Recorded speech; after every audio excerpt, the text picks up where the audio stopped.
Good day, everybody, and welcome to another edition of the Military and Foreign Affairs Network. I am your host, the voice of reason. Today, we have now entered day 89 of the ongoing war between the Russian Federation and Ukraine.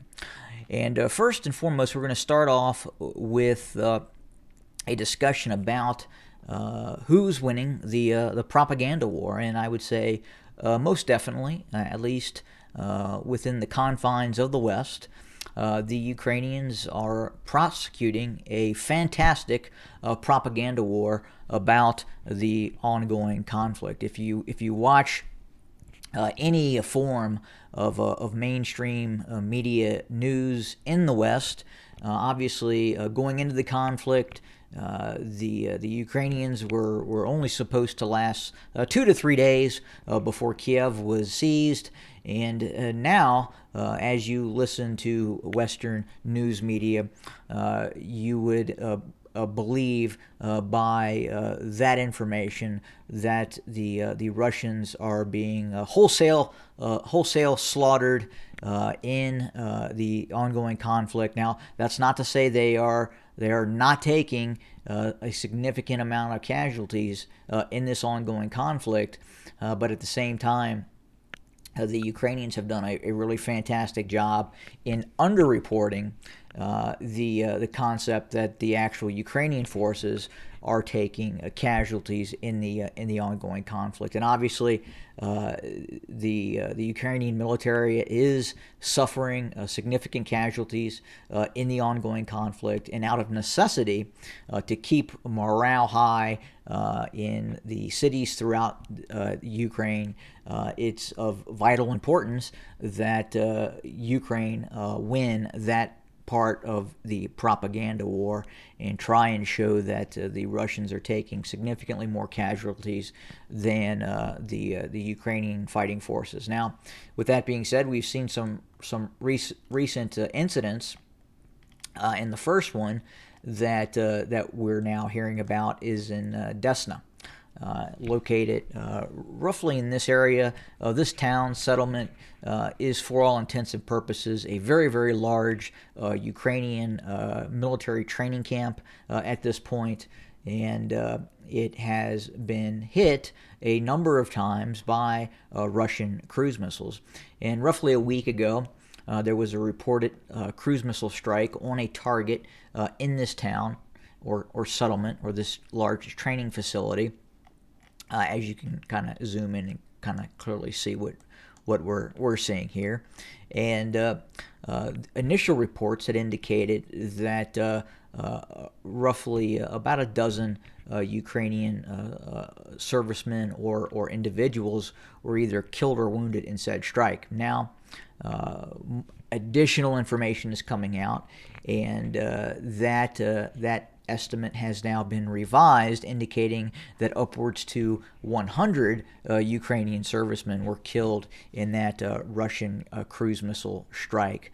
And as this conflict continues, we're going to continue to hear revised updates about some of these strikes that have taken place, especially some of the strikes that occurred in the western portions of the country, going after some of these Western volunteer forces that are being trained and equipped in Western Ukraine. We know for absolute certainty that quite a few Western mercenaries, contract forces, volunteers, whatever you want to call them, depending on where you set on the conflict, you're probably going to label those forces a little bit differently. But we do know that the incentive and the prospects for these forces wholesale volunteering into Ukraine is starting to reduce now, and a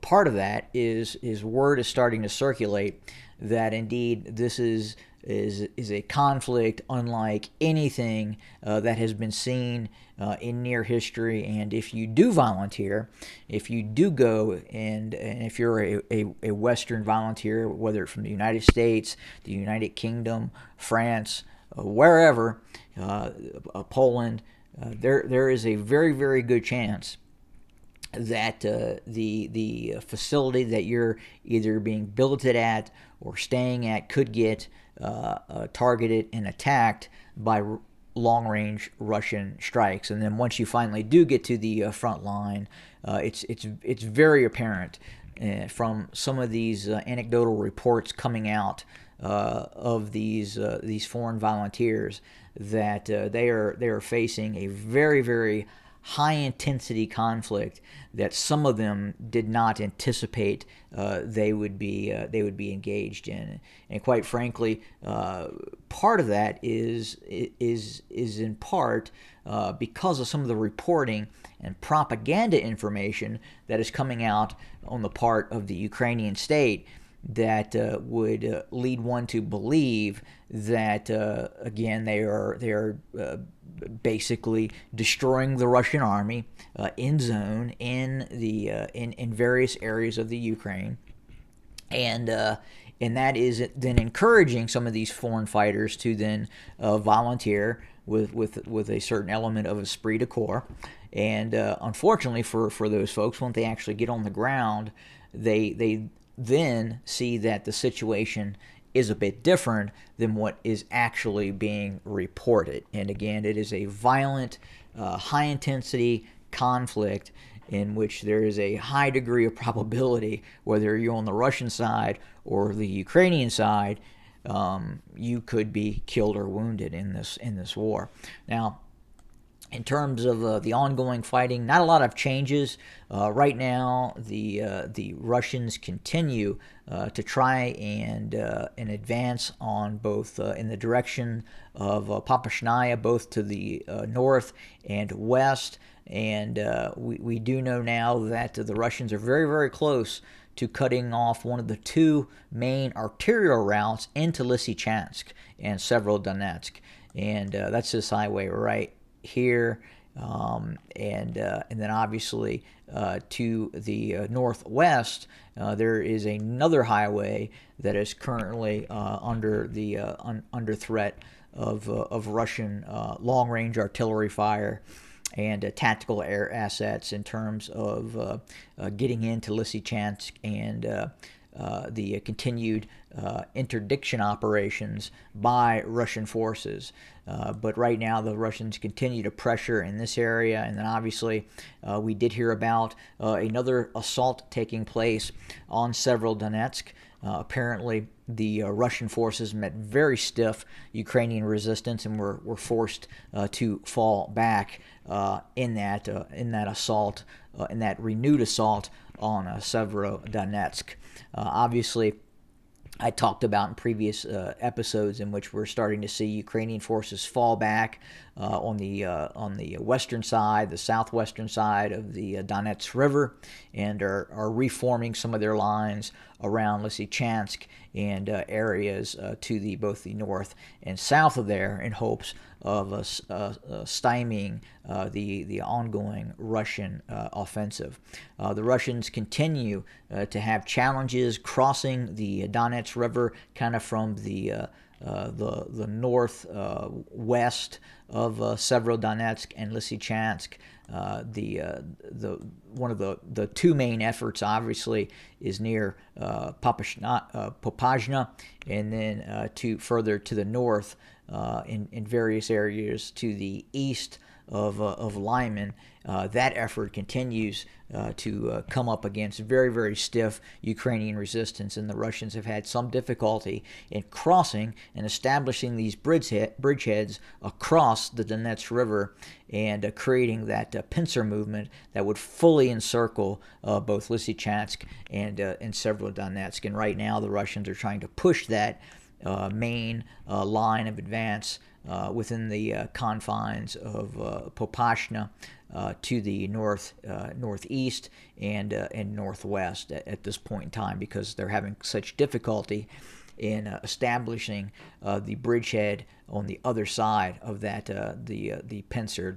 You could call it the left pincer or the right pincer, depending on if it's the Russian side. Obviously, it would be the right pincer, and then the left pincer out of Popasna.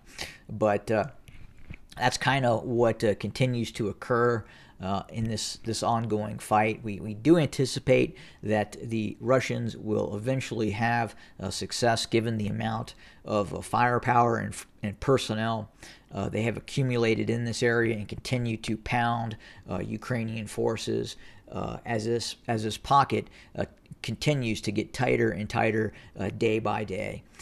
But we'll continue to watch that area, and the Russians continue to assault the areas near Donetsk, both to the north and south of Donetsk. Again, continued use of very heavy artillery, tactical air assets continue as well. But other than that, not a lot to report in terms of anything new in the conflict. There continues to be tit-for-tat engagements near Kharkov with Russian counterattacks taking place, and obviously continued Ukrainian counterattacks as well taking place, both to the northwest and northeast of Kharkov. And we'll continue to monitor that situation, as the Ukrainians have done relatively well. However, the Ukrainians would have liked to have pivoted more in a southerly direction and then threatened Russian forces accumulating near Izum. And the Ukrainians have, for all intents and purposes, been stopped kind of in that northwesterly direction or southeasterly direction, southeast of Kharkov, and the ongoing fighting in that area. We're continuing to monitor a possible buildup of Russian forces within the area near Zaporizhia. We could start to see an additional Russian offensive start to take shape. We had talked about that in a previous episodes. Feel free to go and review that again. But we're watching this very, very closely. The ground continues to dry out, and the prospects of a high-tempo maneuver operation by Russian forces, given the terrain in this area, is highly probable.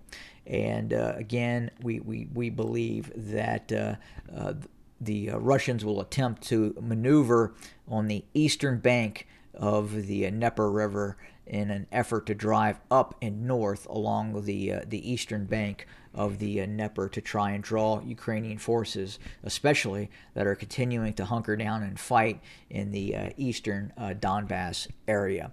But that's it for today. We'll continue, obviously, to monitor and report and bring you more content for your consumption. Thanks for joining us, and have a great day.